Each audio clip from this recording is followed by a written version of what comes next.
Bueno, muchachos, espero que se encuentren muy bien. El objetivo entonces de este video es que podamos hablar un poco más acerca del tema de la memoria. Les explicaré entonces en qué consiste, cuáles son los principales modelos, las principales características. Entonces eso es lo que vamos a tratar en este video.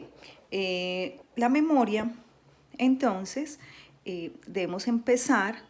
Estas son unas generalidades que ustedes pues tienen estas diapositivas, unas generalidades de los tipos de memoria, pues así como nos dimos cuenta con los sistemas sensoriales, así como nos dimos cuenta con el sistema atencional, pues aquí al estudiar la memoria también nos damos cuenta que no hay una única memoria, sino que existen diferentes tipos de memoria, pues sí vale la pena que las logremos diferenciar, sobre todo pues pensaría yo, para dos funciones muy relevantes. Una, para potenciar, es decir, para darle un manejo, para desarrollar habilidades, utilizar estrategias que nos puedan servir para optimizar esa habilidad que pues sabemos todos que está íntimamente ligada a el aprendizaje, ¿cierto? Entonces, digamos que tiene esa doble vía, potenciar, mejorar la habilidad, entrenar la habilidad del proceso psicológico memoria y conocer las diferentes subdivisiones y cómo funciona cada una, pues pensaría yo que nos puede ayudar pues no solamente a acumular más información, sino también pues al proceso de aprendizaje y el uso de esa información, ¿cierto? Entonces eso por un lado. Y en la otra vía pensaría yo pues que se ha utilizado muchísimo, sobre todo en la parte neuropsicológica y en general en las intervenciones que los psicólogos podamos hacer, y es en relación con las alteraciones, ¿cierto?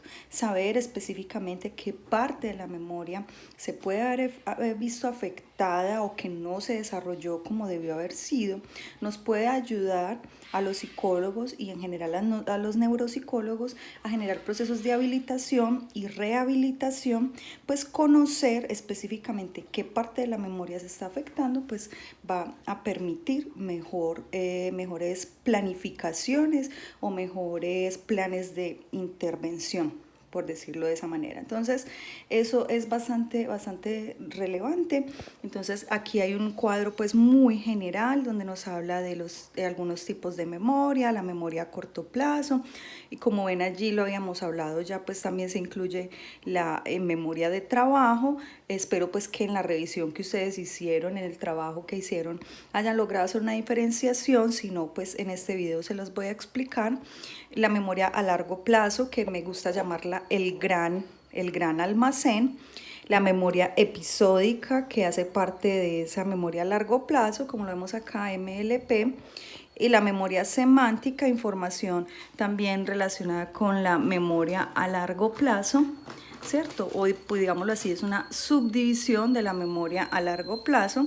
La memoria verbal también aparece allí, y hablan también de la memoria visual específicamente, o también se conoce como la memoria icónica. Entonces es un cuadro que resume algunas características, algunas particularidades, algunos tipos de memoria pues que pudieran ser muy relevantes, como les dije ahora, para el estudio tanto de cómo potenciarla o cómo habilitarla, o también cómo reconocer las alteraciones, las afectaciones, pues y pensar la posibilidad de rehabilitarla, pues que eso ya es un trabajo específicamente de la neuropsicología. Listo, entonces, definición, ahorita vamos a coger, digámoslo así, cada uno de esos tipos de memoria, vamos a procurar definirlo y explicarlo lo mejor posible para que nos vaya quedando bastante claro cada uno de esos, digámoslo así, partes específicas o tipos de memoria. Entonces, ¿qué es la memoria? ¿Qué es la memoria? Lo hemos nombrado, lo voy a nombrar nuevamente. Es un proceso psicológico fundamental, hace parte de los básicos, ¿cierto? Es decir, que de alguna manera nosotros nacemos con esa posibilidad de biológicamente de memorizar, de almacenar la información, y no solamente de memorizar, de almacenar, de guardar la información, sino de utilizarla. Pensaría que eso pues es de lo más relevante. De nada sirve usted ser una especie de biblioteca llena de información si no tiene la posibilidad pues de hacer uso de esa información pues en el momento en que lo necesite, o para la construcción de otros conceptos, o para la realización de muchas actividades que tiene que ver con nuestra vida cotidiana, ¿cierto? Y más pues cuando estamos estudiando en los procesos de aprendizaje, pues la memoria allí juega un papel determinante, pensaría yo. Pero entonces les digo que es un proceso biológico que compartimos seguramente con otros animales, ¿cierto? Que lo tenemos desde que nacemos, y que pues nuestro cerebro, digámoslo así, tiene el recurso, la materia prima para que podamos, digámoslo así, casi que naturalmente llevar a cabo ese proceso de almacenamiento. Pero no solamente es almacenar, sino para poder llegar a ese proceso de almacenamiento, primero hay que codificar esa información. Llega la información que queremos aprender, o que queremos memorizar, o que queremos guardar, y empieza un proceso, ustedes lo conocen, que es el proceso de transducción, que es el proceso de identificación de esa información, que es el proceso de análisis de esa información en un lenguaje que nuestro cerebro pueda entender. Esa primera instancia la conocemos como codificación de la información. Después de que se codifique, después de que se logre hacer un análisis de esa información, se logre desglosar esa información para un lenguaje que nuestro cerebro comprenda, entonces ahí pasaría al siguiente punto, que sería almacenar, ¿cierto? Y ahorita con el modelo multialmacén o multimodal les voy a contar un poco desde esa perspectiva cómo se piensa que se hace el proceso de almacenamiento de la información. Pero primero entonces tiene que quedar muy claro que codificamos esa información, y lo segundo que hacemos es almacenar esa información, llevar a cabo todo el proceso que implica el guardar la información, y el tercero es recuperar. Esa palabra también se conoce como evocar la información o recuperar la información. Digámoslo así, cotidianamente hablamos de recordar un poco. Entonces, cada vez que hablemos de memoria debemos de pensar en que es el proceso, en esas tres palabras claves: proceso mediante el cual se codifica, se almacena y se recupera la información. Listo. Aquí nos dicen pues que es parecido en algunas cosas al procesamiento de información del computador. Volvemos al tema del paradigma del procesamiento de la información, la psicología cognitiva, que es la que sustenta el estudio de estos procesos psicológicos. Desde la perspectiva de la memoria nos hacen esa analogía.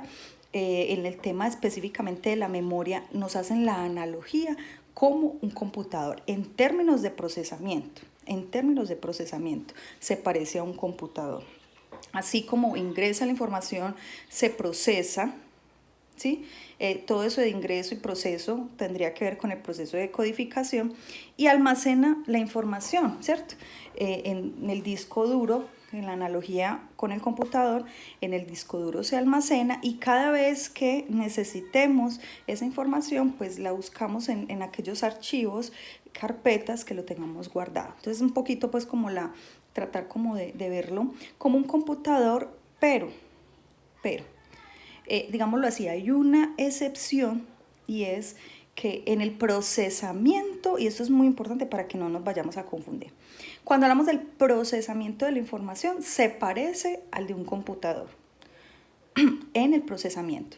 Pero cuando hablamos del guardado de la información a largo plazo, ya no se parece a un computador. Más bien guardamos como una biblioteca, ¿sí? Como una especie de biblioteca. Ahorita más adelante voy a retomar eso. Entonces, se parece a un computador el procesamiento de la información de la memoria, el funcionamiento de la memoria, se parece como si fuera el procesamiento de la información de un computador.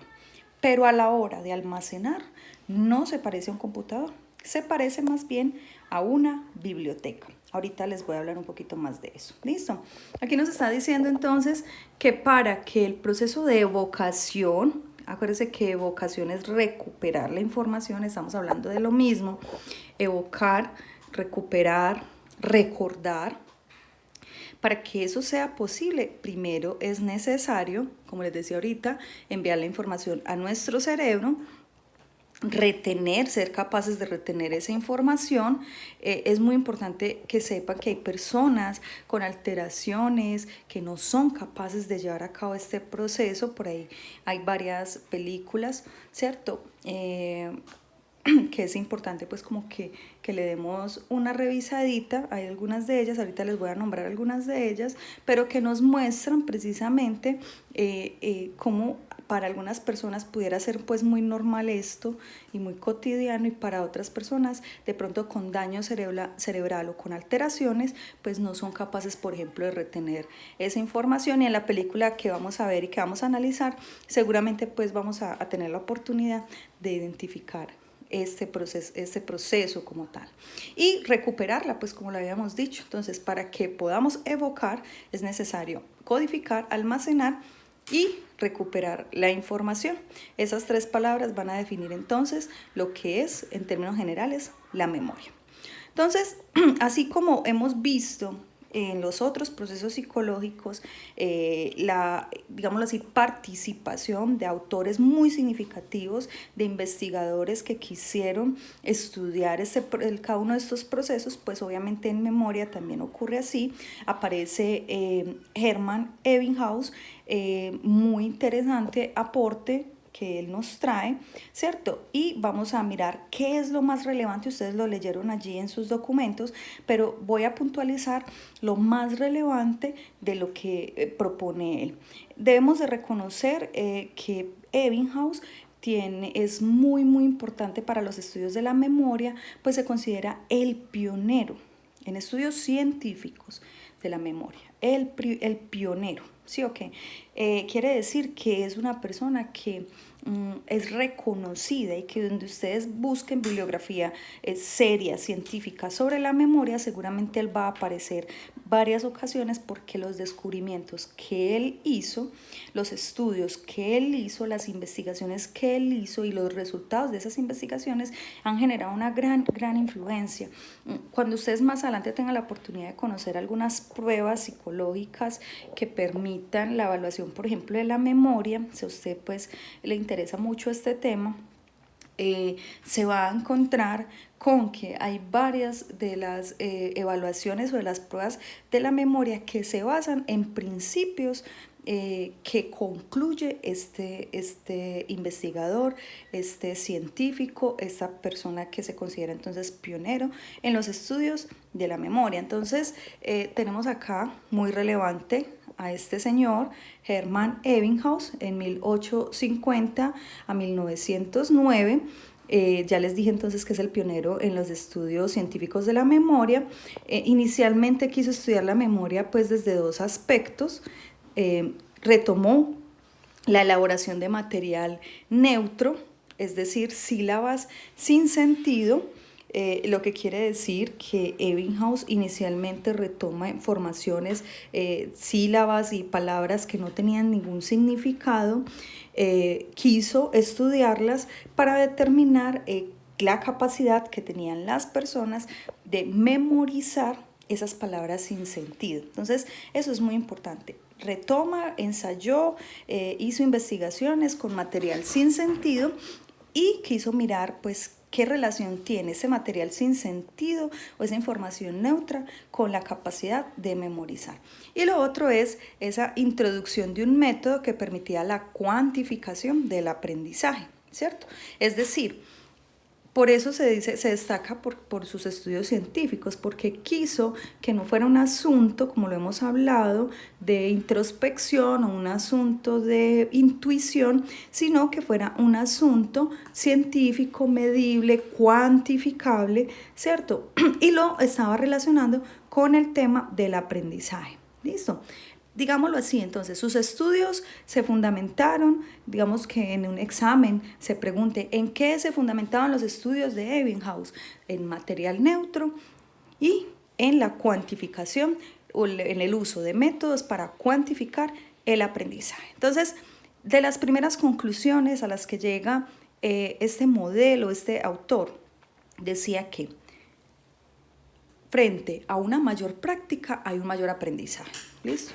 Entonces ustedes dirán, profe, no, pues que eso se sabe, ¿cierto? Ya lo hemos hablado, ya lo hemos nombrado, pues eso se sabe, pues seguramente en ese momento no era tan lógico, tan evidente, o para algunos de ustedes tampoco pudiera ser tan lógico, ¿cierto? Es decir,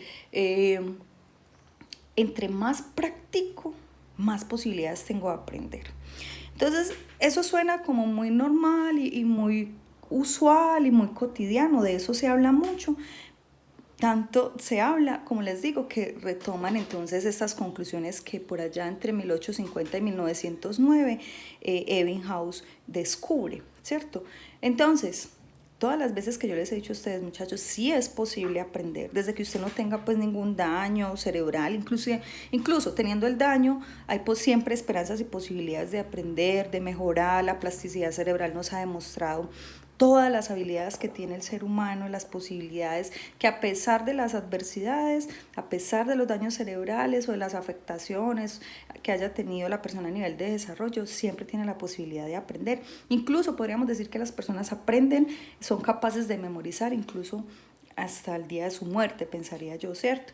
Entonces, profe, pero es que yo quiero saber mucho sobre un tema, pero es que nada, ¿cierto? Entonces la pregunta que yo siempre les hago es, ¿qué tanto lo estás practicando?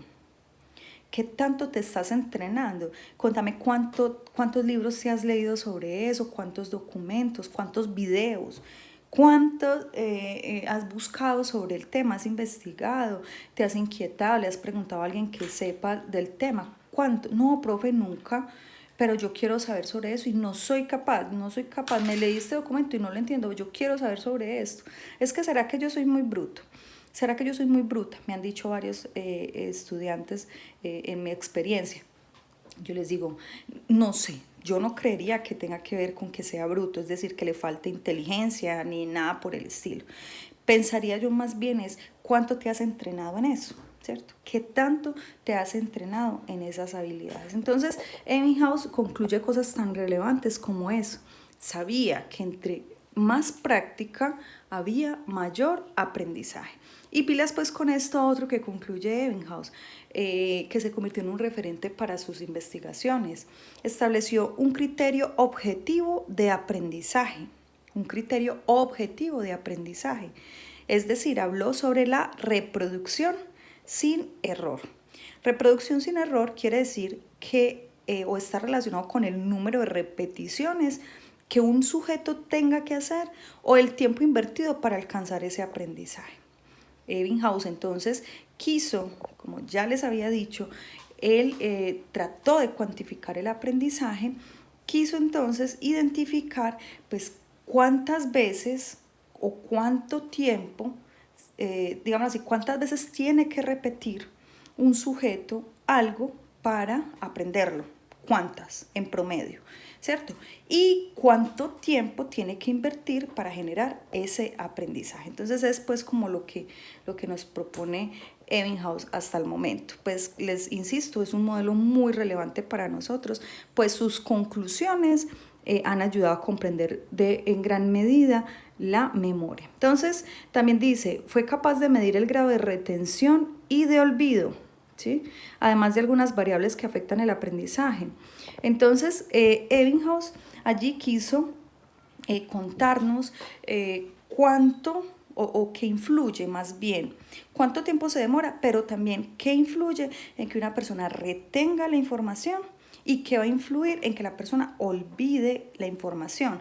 Y olvido lo digo entre comillas porque hay muchas teorías que no creen en el olvido, ¿cierto? Y más adelante cuando lleguemos al modelo multimodal se van a dar cuenta que se cree que el almacén a largo plazo, que la memoria a largo plazo es ilimitada. Por lo tanto, dice que no sería posible entonces olvidar, ¿cierto? Pero eso lo vamos a retomar más adelante. Entonces, ¿qué concluye?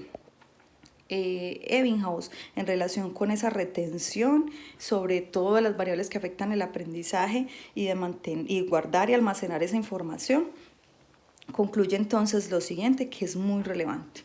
Primero, sílabas sin sentido frente a material significativo. Ebbinghaus, digámoslo así, en sus investigaciones, coge a varias personas y hace pues como el experimento de ponerle material sin sentido, de palabras, sílabas sin sentido, y a otros les pone material significativo, cosas que son cotidianas, cosas que son relevantes, cosas pues necesarias que pudieran estar relacionadas con la persona, y concluye algo muy importante.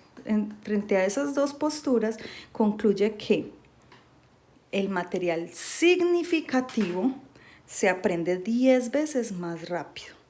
El material significativo se aprende 10 veces más rápido, ¿sí?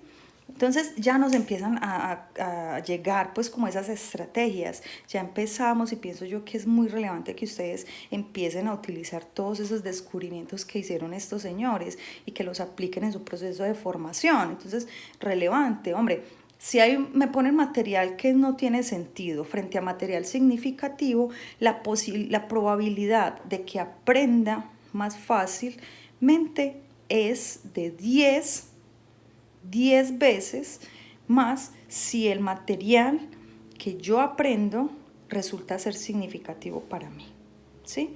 Profe, pero es que son temas nuevos, de pronto temas que no me interesan mucho, yo los debo aprender, me los tengo que aprender para el examen, no sé qué, entonces, ¿qué hago?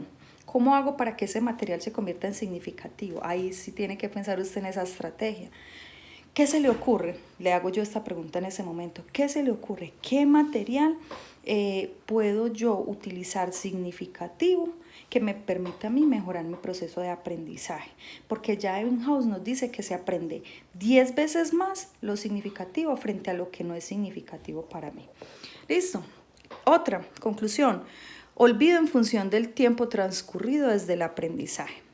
Eso quiere decir que la mayor parte del olvido ocurre en la primera media hora, después son menores. Esto es muy, muy, muy, muy importante. De hecho, hay muchas pruebas, una de ellas se llama el TOMAL o TOMAL, donde precisamente es una batería grande, donde uno tiene varias subpruebas, y cuando uno está evaluando la memoria, entonces le hacen determinadas preguntas, ¿sí? Y lo que pretende evaluar es precisamente esa posibilidad después de media hora que logra retener la persona después de media hora, ¿cierto? ¿Por qué? Porque ya sabemos que la mayor parte del olvido ocurre en esa primera media hora.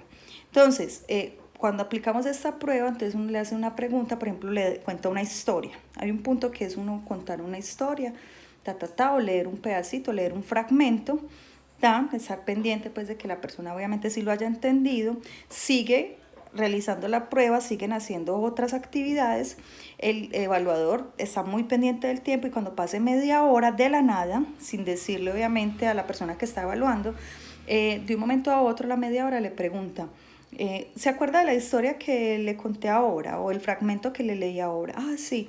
Bueno, cuéntame, ¿qué recuerdas de eso? ¿Cierto?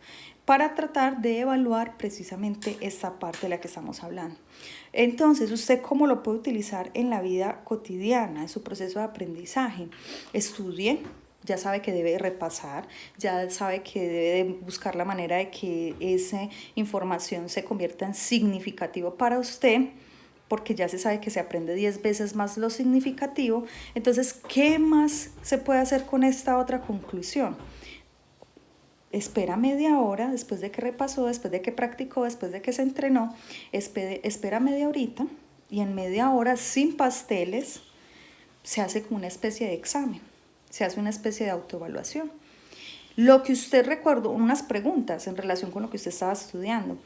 Y después de que usted se haga esas preguntas, entonces usted va a decir qué logró recordar de lo que estudió hace media hora y que se le olvidó.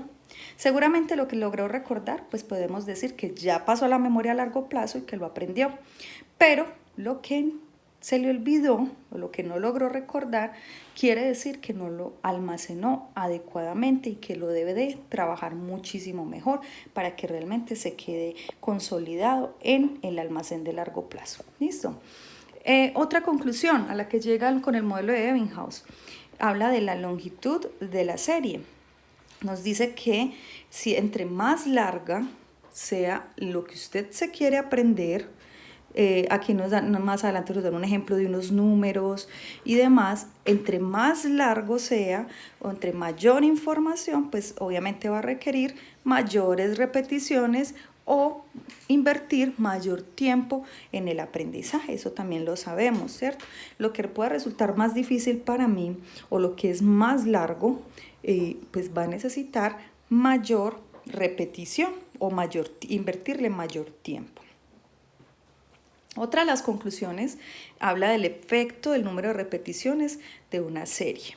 ¿Listo? Efecto del número de repeticiones de una serie. No se les olvide que él quiso cuantificar todo. Entonces, efecto del número de repeticiones de una serie nos dice que entre mayor repetición, cuando estoy procurando almacenar la información, a las 24 horas, cuando quiero reaprender, voy a necesitar menos repeticiones, ¿sí? Esto quiere decir entonces que yo estoy aprendiendo algo, ¿sí? Entonces, en medio de eso que estoy aprendiendo, entre más lo repita, mañana cuando vuelva y quiera saber qué fue lo que aprendí, qué fue lo que comprendí, qué fue lo que almacené de esa información.